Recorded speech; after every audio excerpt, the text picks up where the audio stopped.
এই দুষ্ট ছেলেগুলোর কাণ্ড দেখুন। নিউটনের তৃতীয় সূত্রের এক্সপেরিমেন্ট করতে গিয়ে একটা তরমুজকে কেটে এর ভেতর থেকে সব ফলের রস বের করে তরমুজের ভেতরটা একটা ফাঁপা গোলকে পরিণত করলো।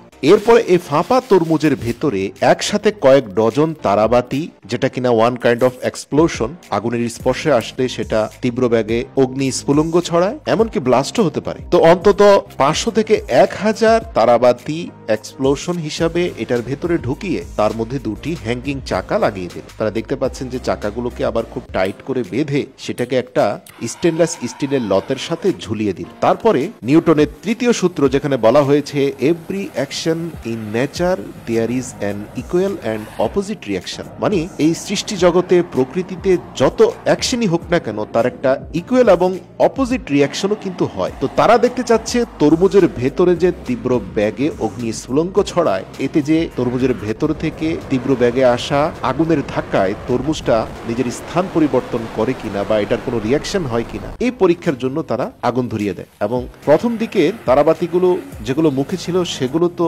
জ্বলে পড়ে নিচে পড়ে যায়, কিন্তু ভেতরের পুরো গোডাউনে যখন আগুন ধরে যায় তখন তীব্র ব্যাগে রকেটের মতো বাইরের দিকে অগ্নি স্ফুলঙ্গ বের হয়ে আসতে থাকে, যার রিয়াকশন স্বরূপ পুরো তরমুজটাই হ্যাঙ্গিং অবস্থায় সামনের দিকে রকেটের মতো যেতে থাকে। তবে প্রিয় দর্শক, আমার কাছে এই পুরো প্রজেক্টটাই ঝুঁকিপূর্ণ মনে হয়েছে, কারণ তারা খুব কাছ থেকে ক্যামেরা করছিল এবং শেষ পর্যন্ত এটার স্পিড এতটাই বেড়ে যায় যে তাদের চূড়ান্ত যে সর্বশেষ পয়েন্ট সেখানে গিয়ে খুব জোরে আছড়ে পড়ে এই তরমুজ এবং ভেতর থেকে আগুনের লার্ভা সহ সবকিছু বের হয়ে যায়। প্রিয় দর্শক, তাদের এক্সপেরিমেন্ট এখানেই থেমে নেই। অনেকগুলো ম্যাচের কাঠিকে পরপর রাউন্ড শেপে সুপার গ্লু দিয়ে লাগিয়ে সেটাকে একটা সিলিন্ডার বানালো, যা একটা উন্নত মানের খেলনা ট্রাকের উপরে স্থাপন করলো। শুধু তাই নয়, মধ্যখানে যে সিলিন্ড্রিক্যাল শেপ তার ভেতরে আবার তারাবাতি ঢুকিয়ে এই পুরো কাঠামোর মধ্যে আগুন জ্বালিয়ে দিল। যেহেতু ম্যাচের কাঠির উপরে বারুদ থাকে তাই বারুদের মধ্যে খুব জোরে আগুন ধরে গেল এবং ভেতরে থাকা তারাবাতিটাও যথেষ্ট আগুন ধরলো, কিন্তু দুর্ভাগ্যজনকভাবে গাড়িটা এক বিন্দুর সামনে গেল না। তো এটার ব্যাখ্যা হলো,